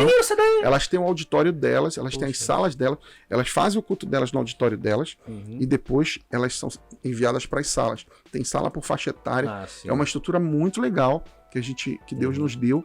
Assim, foi a mão do Senhor. Foi a mão do Senhor. É algo assim que realmente a gente fica muito encantado. nós temos uma visão que chama Lagoinha Gerações, que faz com que as gerações se conversem, se conectem. Né? A gente entende que Deus fala que Deus é Deus de Abraão, Isaac e Jacó. Então, a grande dificuldade hoje é o jovem falar com o adolescente, com a criança, com o idoso. Mas nós, observa bem, uma geração abençoará outra geração. A geração passada, ela não pode ser, eu não posso desprezá-la, né? Eu tenho que ouvi-la, eu tenho que considerar, a experiência dela faz sentido, ela vai gerar no meu coração aquilo que ela aprendeu. Eu vou receber aquela parte que fala da Bíblia, ensina a criança no caminho que deve andar. Eu recebo do meu pai, eu recebo do meu avô, eu recebo da minha família, do meu parente ali direto, né? Então, mas se não há diálogo, se o meu filho tem uma linguagem comportamental muito diferente da minha, eu não consigo acompanhar, aí pronto. Se eu for falar em árabe aqui, como é que... Eu não sei falar, mas se eu fosse falar em árabe aqui... Allahu Akbar. Né? Ninguém ia entender. Yala. A comunicação ia ser limitada. Então, cara, a gente, como igreja, foi despertado para isso. A gente não faz as missões, né? Igual como eu vinha de uma realidade de missão de jovens, missão de casais, adolescentes, enfim. Nós temos gerações. Tem um trabalho individual, mas existe uma agenda comum, né? Que faz com que eles caminhem de uma maneira como família, não separada, mas como família. E pastor, vamos aqui já para o nosso encerramento, já deu 1h12. Deu 1h12, Deixa Passou rápido. Rapaz. Esse aí é muito papo aí, né? Não, eu fiquei encantado com a visão da Lagoinha, eu particularmente não conhecia e tá de Muito parabéns bom. mesmo todo o trabalho Amém. que implantaram aqui em Belém. Eu acho que quanto mais igrejas, melhor. Não tem esse negócio não acho que não existe uma competição entre igrejas, tem espaço para todos.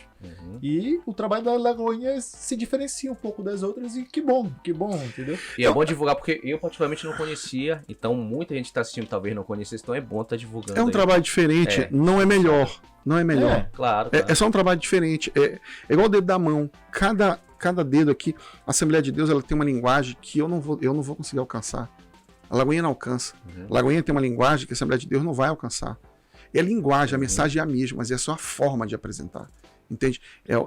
A pessoa se escandaliza, por exemplo, com a parede preta. Por que a parede é preta? A gente tem um discipulado que, para quem chega, e eu sempre falo, eu dou a 5ª lição, que é a visão da igreja. Por que a parede é preta? Pois é. Por quê? Eu digo, gente... Por que uma prancha de surf no púlpito? Não tem.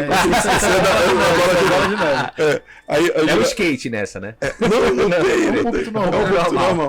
Mas o pessoal pergunta, por que a parede é preta? Eu falo, gente, qual pergunta vocês podem fazer? Qualquer pergunta que vocês quiserem Uma fazer, das primeiras é a parede. Por que a parede é preta, pastor? Eu falei, ué, por que ela não não pode ser da vermelha? Bíblia, né? Falei, por que ela não pode ser vermelha? Por que ela não pode ser amarela? Você está perguntando que ela é preta? Ok, beleza. Não tem nada extraordinário. É porque a foto, quando faz, ela dá profundidade. E a transmissão também ela dá profundidade. A gente tem um alcance, nós fizemos uma avaliação de janeiro até junho, nós conseguimos alcançar quase 2 milhões de pessoas pelo YouTube. Pelas lives, né? Não, pelo YouTube, pelos cultos. Né? Então, eu tenho lugar lá para 1.200 pessoas, mas a transmissão é muito mais pessoas, 2.100 pessoas acompanhando, né, nas visualizações, a pessoa aceita Jesus. Então, é para que não granule, é apenas para dar profundidade na imagem e nas fotos. E também no ambiente em si, ele coopera, porque, por exemplo, quando você vai no cinema, o cinema é tudo ligado à luz, vai desligado. E tem lá só uma tela, foca a atenção. Né? É isso. Quando a luz está meio penumbra e tem só ali aquele foco ali, pode se levantar alguém aqui que tu não tira a tua atenção. Agora, quando está tudo muito claro, a pessoa levanta, tu tira a tua atenção. E é 2 minutinhos para tu perder a conexão com a palavra. Né? Então, é isso. Não tem segredo. No grego e no hebraico é isso que significa. Uma questão técnica. Rapidinho aqui, só pra gente finalizar, o senhor falou justamente de todos esses núcleos que tem, que atende criança, adolescente, idoso e tal. O senhor tinha falado também, pastor, a questão do desigrejado. Né? São muitos. Que parece ser uma constante no Brasil, pelo que a gente já falou. Muita gente entra na igreja, mas muita gente sai. Sim. acaba, desculpa as pessoas, virando cavalo do cão, né? Dando um mau exemplo. Mas tem uns que saem, continuam crente, continuam leitores da palavra, continuam escutando o hino, só que não frequentam a igreja por N motivos. Cara, eu vou te falar. Aí seriam os desigrejados. Fale sobre isso. Vou te falar uma coisa. Eu não creio que o cara que não frequenta a igreja seja crente. Sério? É o meu entendimento. Por quê? Você precisa fazer parte do corpo. Se eu não posso te confrontar, como é que você cresce? Existe um princípio do confronto. Existe o princípio de você se fazer parte do corpo. Sozinho, como é que você consegue? Sozinho, sabe o que você vai ser? Self-service. O evangelho não é self-service. Você não vai no restaurante, o evangelho não é um restaurante para tu escolher o que tu come. Você tem que comer aquilo que você precisa. Entende? O cara que é desigrejado, ele fica zapeando na internet. Ele fica, eu quero ouvir essa aqui, de motivação. Quem disse que é ele que sabe o que ele precisa? Entende? Então, assim, é preciso ter um pastor para te dizer, cara, não faz isso. É preciso ter um líder, precisa bater continência, precisa prestar conta. Isso é altivez. Isso é desconectar com o corpo, não tem vida. De viver em comunidade, né? Com outros. Precisa viver, isso faz parte. É a comunidade do santo. Agora tem uma coisa, se você não sabe conviver em comunidade aqui na Terra, como é que você vai conviver em comunidade no céu, irmão? Vai ter um terreno exclusivo para ele. Agora, isso aqui são os desigrejados. Não existe. Eu te falo, eu bato mesmo, eu acho que a pessoa dizer para mim assim, não, porque eu não concordo. Eu também não concordo com um monte de coisa da Lagoinha. Tem um monte de coisa que eu também não concordo da Assembleia, tem um monte de coisa que eu não concordo. E daí? Não é eu que sou o líder. A visão não é minha. Agora, se eu tô aqui, eu vou obedecer. Entende? Eu tô aqui, até hoje, você sabe qual é a visão da Assembleia de Deus? A missão da Assembleia de Deus? Assembleia de Deus, nossa missão é adorar a Deus, manter comunhão com os irmãos, evangelizar os salvos, evangelizar os povos, discipular os salvos, vigiar e orar até Jesus voltar. O cara não sabe a missão da igreja dele. Eu sei qual é a visão da igreja que hoje eu faço parte. Minha missão é ganhar 10% das pessoas onde a gente chega. Para quê? Aí entra a nossa visão. Levar cada um a ter um relacionamento público e crescente com Jesus. Porque o cara que se parece com Jesus, ele muda a realidade onde ele está. Público, essa palavra é importante. Né? Ou seja... Um relacionamento público com Jesus. Não é privado, não é no meu gueto, no meu quarto, escondido. É importante no meu quarto, porque é intimidade com o Senhor. Mas eu preciso também ser cartas vivas do Pai. Então, eu acho que esse papo de desigrejado, isso aí é pessoas que estão desviadas. Eu não tenho medo de falar, não. E não é um julgamento, me perdoe, não fica aí metendo pau em mim, não. Desculpa, mas, cara, essa aqui é a realidade. Você tem que ser confrontado, irmão.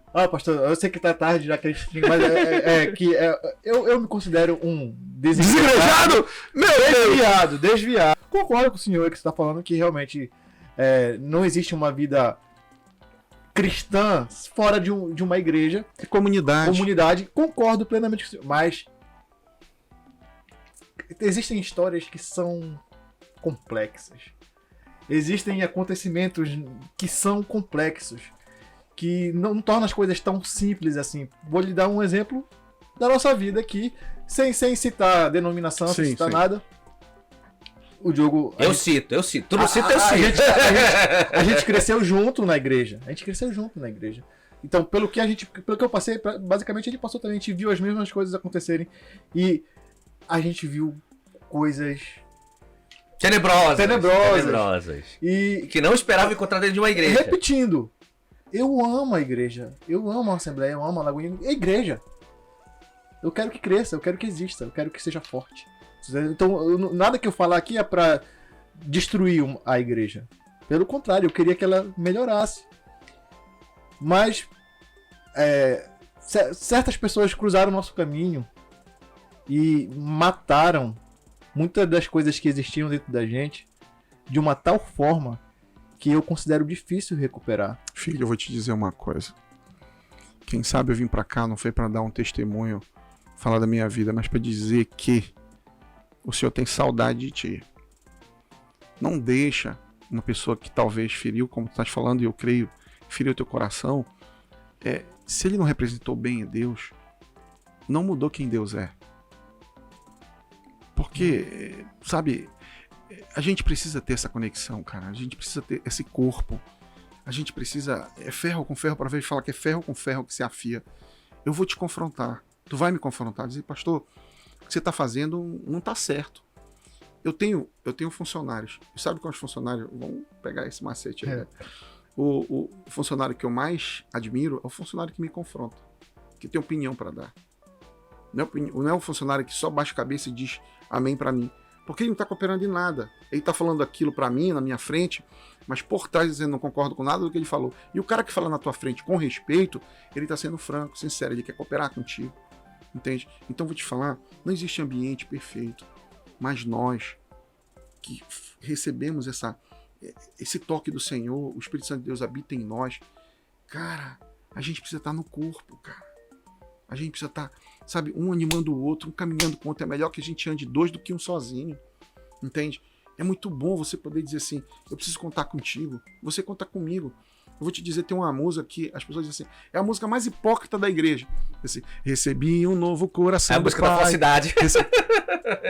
Ficou conhecida. Coração de... Então não se abraça nesse momento. Cara, mas vou te falar, ela como ela começa, recebi um novo coração. Se eu não receber um novo coração, eu não sou um contigo. Porque eu só vou conseguir ser um contigo se eu for um com Cristo. Vou te falar, não é possível se converter a Deus e não se converter com o irmão. Se converter ao próximo.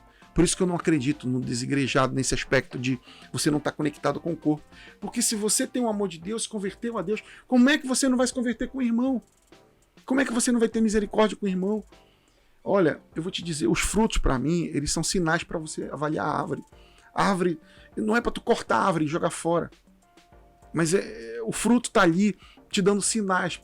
Esse cara tá dando fruto da falsidade. Ele precisa de misericórdia. Esse cara tá dando fruto aqui da arrogância, sabe, da corrupção. Ele precisa ser confrontado nisso. Eu vou chamar ele. Dizer, meu irmão, por que tu acha que Deus não ama o Lula? Deus não ama essa pessoa que te magoou. Deus veio buscar e salvar aquele que estava perdido, irmão. Entende? Então, a gente precisa entender que esse ambiente de igreja não é um ambiente perfeito, mas é um ambiente de crescimento. Sim. Mas, como eu estava falando, a questão não foi simplesmente a mágoa que causou em mim, sabe? Matou pessoas que eram importantes para mim. Afastou pessoas que eram importantes. Eu considero que mudou a rota de muita coisa que poderia ter acontecido, não aconteceu. Mudou a história de muitas pessoas. Mudou a história de muitas pessoas. Você tá entendendo? Foi uma coisa assim, que não foi uma coisa que atingiu a minha vida. Não é uma mágoa minha foi comigo. Uma bomba. Não é uma questão egoísta de que aconteceu comigo. Sim, claro sim. que aconteceu comigo. Sim, sim. Mas eu vi muita gente que eu gostava se desviando, saindo da igreja. Não querendo. Eu basicamente fui um dos últimos a sair. Abandonar o barco. Eu fui o último a pular do barco. O último. Eu vi todo mundo pulando. Eu ainda fiquei até que quando eu vi, eu olhei pra um lado, olhei pro outro, eu tava sozinho. Apagou a luz. Apaguei a luz. Você tá entendendo? Claro que se for conversar com essa pessoa, ele vai contar todo o ponto de vista dele e de repente ele possa até achar que tem algum tipo de razão. A gente pode até conversar em off, porque eu não quero falar isso nas câmeras e tudo mais, mas ele pode achar que tem razão no que ele fez, mas eu não acho justificativa em... Eu posso... Quantos jovens, mais ou menos, Ju? Talvez uns 15, 20, talvez. Você tá entendendo? Então, a minha mágoa, eu admito. Não tô dizendo que tô certo. O que o senhor fala faz sentido, mas desde isso faz o quê? 10 anos? 8 anos? 10. Não. Tem que voltar hoje. Faz 10 anos. E a gente tinha um trabalho, a gente tinha uma espécie de liderança dentro da igreja já com esses jovens e tudo mais. A gente tinha células. A gente, já tinha um projeto. Já tinha um projeto. Quando ele chegou. O negócio murchou e tudo rimou. Quando ele chegou, a gente já tava... Aí ele chegou. Você tá entendendo? Eu não tenho raiva. Não quero que ele sofra, que ele morra. Só tô contando um fato. E murchou. Murchou que eu vi essas pessoas que estavam tudo aqui com a gente caindo assim ao meu redor e eu sem poder fazer nada. Porque eu não tinha como explicar o que estava acontecendo. Eu não tinha como justificar aquilo. Entendi. Você tá entendendo? Então, desde então, muitas vezes eu já pensei, é um trauma. É um trauma, admito. É um trauma. Eu fico assim, vou pra aquela igreja. Aí eu fico, mas caramba, se eu passar por aquilo de novo. E tem aquilo, poxa, a gente não é querer colocar farinha no nosso açaí, mas a gente não é zerado de igreja. A gente já tem anos de estrada, a gente já tem um conhecimento básico prévio ali. Então, ter que ver todo aquele beabá, querer ir pra lá pra aprender. Vamos pra uma igreja nova, beleza, vamos aprender. Aí tu chega lá, a liderança não sabe nada, não tem nem ensino fundamental completo. O cara não sabe explicar. Tem uma coisa eu tenho, porque o cara não consegue falar o básico da Bíblia. Isso me irrita. Eu, tipo, o que eu tô perdendo meu tempo aqui? Eu não consigo me conectar com Deus, porque o indivíduo aí tá me incomodando, e eu não acho que eu possa aprender nada de Bíblia com ele. E o pior, eu não consigo aprender nada, porque ele tem a vida toda fora, né? Então nem um exemplo de vida ele tem pra me dar. Tô perdendo meu tempo ali. Essa última parte aí realmente é impossível. Pra mim é muito difícil. Você tem razão. Enfim, foi até uma espécie de... Só que ele tá mais perdido que eu. Porque ele tem promessa, ele nasceu no evangelho. Eu não, eu aceitei Jesus depois com 18 anos, né? Ele tem promessa. Vocês dois estão desigrejados, né? Não, ele admitiu que ele é. Ele quer botar no nível de perdição. Ele tá mais perdido do que eu. Vê se isso faz sentido. Não. Eu não uso esse teu, eu digo assim. Faça um comentário aí. Tem um novo começo, é hora de voltar pro Senhor, cara. É o que vai ter gente orando pra gente. Jesus. Orando, a gente precisa de oração, porque é difícil. É bom. Olha, cuidado, porque é capaz de gente jogar. Joga no leite, Senhor. É uma gosta, não, filho. Escreve aí que eles têm um novo começo com Cristo. Amém. A última vez que eu subi num púlpito. Eu lembro disso. Enfim. Ele falou que o Papai Noel não existia. Foi disciplinado por isso. Pastor. É muito longa a história. É muito longa. A gente vai encerrar. Um documentário sobre isso. A gente vai encerrar porque se a gente começar a contar aqui a história é longa. E aqui o foco é o senhor. Não é a gente. A gente falou um pouco da nossa porque encaixou aqui o assunto e tudo mais. Muito obrigado por o senhor ter vindo até aqui. Sabe? Eu consigo ver Deus na forma que o senhor fala. Amém. Sinceramente mesmo, na forma que o senhor fala, uma mansidão nas suas palavras. Ele tem voz de dublador, né? Ele fala perfeito, ele tem voz de dublador. O seu trabalho lá na Lagoinha, sabe? Pelo que o senhor tá falando aí. Eu pretendo conhecer. Amém. Não convidaram a gente? Eu não vou. Eu não me convidaram. Olha, é isso aí, cara. É isso. Vamos pra cima. Não tem lugar perfeito. Volto a te falar. Na Lagoinha, cara, nós temos nossos processos, né? A gente por exemplo, a pessoa que entra, aceitou Jesus, a gente tem um discipulado com ela. E é um encontro que a gente faz, um discipulador acompanha aquela pessoa durante um certo período, até ela batizar. Quando ela batiza, ela é conectada a um GC, um nosso grupo de crescimento. Aí ela também passa por um processo de discipulado. A gente conecta ela. Porque assim, é igual um bebê. Mas eu vou te dizer uma coisa, as maiores frustrações da gente na verdade, é desdobramento de uma frustração maior. Nós precisamos sempre de ter referências de liderança, porque a vida é assim, desde pequenininho a gente aprende isso. Nossa referência é pai. E às vezes o nosso pai, às vezes está vivendo hoje, resultado da orfandade, da ausência do pai. E o desdobramento da orfandade, às vezes nós somos órfãos de pai presente, entende? Esse desdobramento te deixa com dificuldade de tratar com liderança, é uma das características. Você não se submete à liderança. Agora, observa bem, e aí uma das funções do pai é ser esse representante de Deus para os seus filhos. Agora, observa a situação. De repente, supostamente, você fez uma sociedade com alguém aqui, e o nome da pessoa, tipo assim, André, fez uma sociedade com ele, e você está crescendo, aí o cara vai e investe, você também investe mais, e tal, e o cara começa a caminhar e tudo contigo, aí tu diz, uau, tá crescendo, triplicou o faturamento, cara, que bacana, e o cara começa a entrar na tua vida, na tua família, começa realmente a ter um relacionamento contigo, e aí você começa a relaxar, vou tirar férias, não precisa mais estar em mim, esse cara tá tocando tudo, e ele ainda te incentiva, pô mano, tira férias, tu começou e tudo, vai dar... Aí quando tu percebe, tu vai descobrir que na verdade ele tá te roubando. Tá desviando dinheiro de uma maneira em que a empresa ela vai quebrar. E ele não só te roubou em tua empresa, ele também deu em cima da tua mulher. E aí o que acontece? O nome desse cara é André. Tu descobre a situação, acaba com a sociedade e te vira, inverte, paga um preço para recuperar a tua empresa. Tu consegue recuperar depois de 2 anos. Isso é uma situação hipotética. Depois de 2 anos. Aí tu tá lá trabalhando de novo, levantou, sabe, guinou de novo, tal, empreendeu, tá com patrocinadores e tudo certinho, tudo bacana. Aí chega outro cara e diz assim pra ti, mano, eu vi tua empresa, eu vi teu podcast, eu quero patrocinar. Mas eu não só quero patrocinar, eu também quero sociedade contigo. Cara, eu quero investir. E o cara tá sendo um José na tua vida. É uma pessoa sincera, diferente do primeiro. O cara tá ali com toda a vontade de que tu cresça, que tu, sabe, floresça, que realmente o negócio seja um podcast maior do Brasil, sabe, que de repente tu sai de X mil inscritos, tu passa para 1,5 milhão de inscritos. O cara quer investir, comprar equipamento, te botar um negócio assim, e o cara não tá com conversa fiada. O problema, quando esse cara termina de falar, dizer, como é teu nome? É André também. Caraca, bicho. Outro André. Outro André.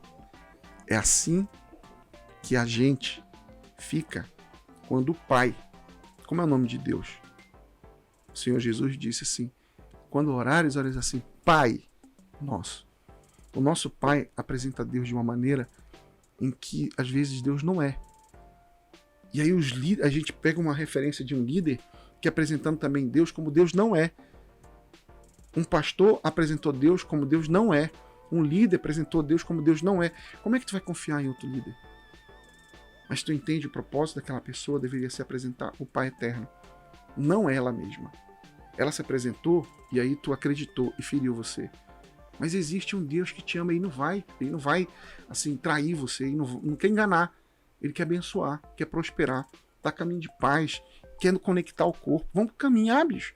Vamos pra cima, sabe? Voltar àquele primeiro amor, aquele amor pelo Senhor, amor pelas almas. As pessoas estão se perdendo. As pessoas estão desesperadas, precisando de direção. E quem carrega essa direção não sou eu a direção, mas o que eu carrego, a minha mensagem, que é a mensagem de Cristo, do arrependimento. A mensagem do arrependimento. Isso é poderoso. O problema é as experiências que a gente tem ao longo da nossa vida que nos coloca escravizado ali, aprisionado, vamos dizer assim. Aprisionado a uma realidade que é possível mudar. Entende? É possível mudar. Desde que você enxergue, transcenda essa barreira colocada, imposta por uma ferida. E olhar, o Pai estava lá contigo. Não é isso que o Senhor quer pra gente. Não é isso que o Pai sonhou pra gente. O nosso Pai, ele nos transforma. Bicho, vou te falar uma outra informação de mente, cara. Eu era um cara promíscuo, irmão. Eu tinha 7 namoradas. Eu ia na casa das 7. Eu pedi pra namorar com as 7. Acha dinheiro, né? Acha dinheiro. Eu era um cara promíscuo quando era da noite. Eu era um cara. Eu nunca me droguei, nunca bebi. Mas eu era muito mulherengo. E, sabe, eu achava assim: nunca vou casar na minha vida, porque depois que eu voltei pra igreja, não é possível eu casar. Eu devo ter alguma coisa assim que eu vou pagar pelo que eu fiz. Sabe? Eu era muito sem noção. Eu não tinha amor por ninguém. E sabe, quando Deus transformou meu coração, eu disse, Senhor, eu queria casar então, mas eu quero casar com uma loura independente, advogada, de opinião e de olhos verdes. Esse aí, Jesus, aí direto de Perturbinho. Parece o clipe do Aerosmith. Meu Deus, esse foi direto. Jesus, assim, esse é ousado, esse é brabo, o maluco é brabo. Casei com uma mulher assim, cara. Era uma mulher desse jeito. Eu conheci a Sandra, 3 meses depois nós estávamos noivos.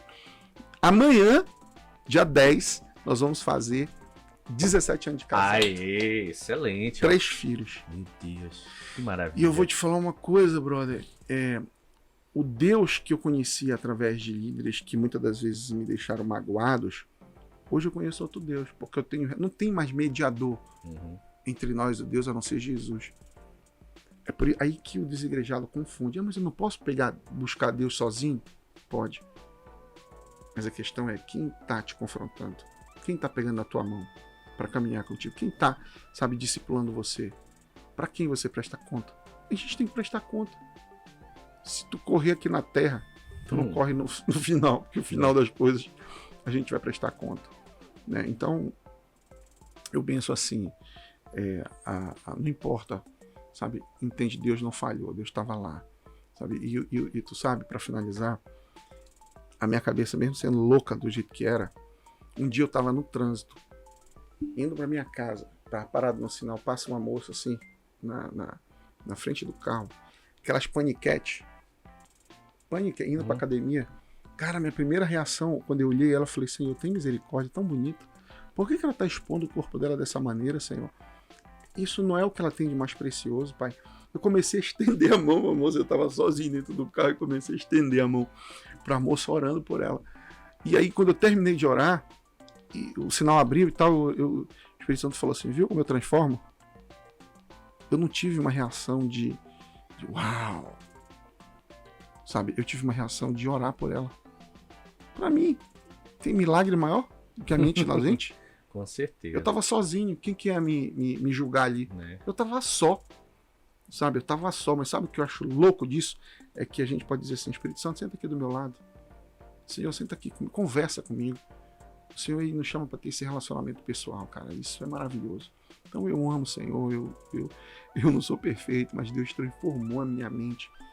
E isso para mim, de Romanos 12, é o que eu acho mais enlouquecedor, assim, o Senhor transformar a tua forma de enxergar o mundo, enxergar as relações, enxergar a igreja, enxergar o próximo, enxergar o homossexual.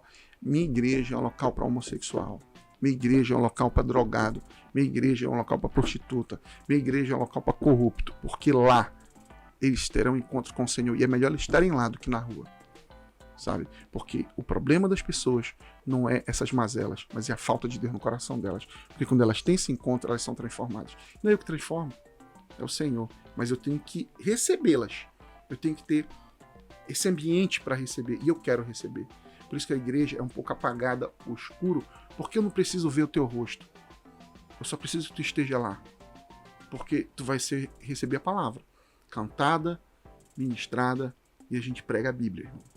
A gente prega a palavra de Deus. O pastor Márcio fala assim, filho, se você não tiver nada para pregar, só leia a Bíblia, é o suficiente. O pastor Márcio fala isso pra gente. Não é para pregar da tua vida. Não é para pregar o que tu leu, o que tu achou. É para pregar a palavra de Deus. Entende? A palavra de Deus é isso que vira semente no nosso coração e que transforma. Entende? É isso que é a matéria-prima que o Espírito Santo usa e convence o homem do pecado, da justiça e do juízo. Não é a minha experiência de vida. A minha experiência de vida, ela é uma ilustração, mas não é o fundamento. É só uma ilustração. Foi o que aconteceu comigo a partir da exposição dessa palavra e da graça do Senhor. Então, é isso, irmão. Eu tô com uma vontade de orar por ti, cara. Eita. Pode orar, vamos. Olha, você tá vendo só exclusividade, aí eu vou ficar de olho. Não, pra ti não. Volta aí, rapaz. Tá vendo? Não. Você também. A gente vai encerrar e vamos ter essa oração com certeza, tá bom? Amém. Pastor, muito obrigado, de verdade. Excelente. Foi Obrigado, mais do que só um podcast, a gente aqui foi registrado também. Amém. E olha só, se você crê, se você não crê, repetindo, não é um podcast religioso, mas a gente sempre diz, a gente não tem vergonha, a gente crê, a gente tem nossa fé. E se de alguma forma se sentiu atingido, glória a Deus. Amém. Leia a Bíblia, procure uma igreja. Procure uma igreja, procure a Lagoinha, a Assembleia de Deus, a Quadrangular. É isso aí. A igreja é a igreja, gente. Deus está nesses lugares onde tem um ou dois reunidos. É isso aí. Então, se tu buscar Deus com sinceridade, tu vai encontrar. A gente precisa também, a gente precisa sempre melhorar. Muito obrigado, pastor, de verdade. Amém. Tamo junto. Aê, obrigado, até a próxima. Valeu, gente. Tchau. Deus abençoe.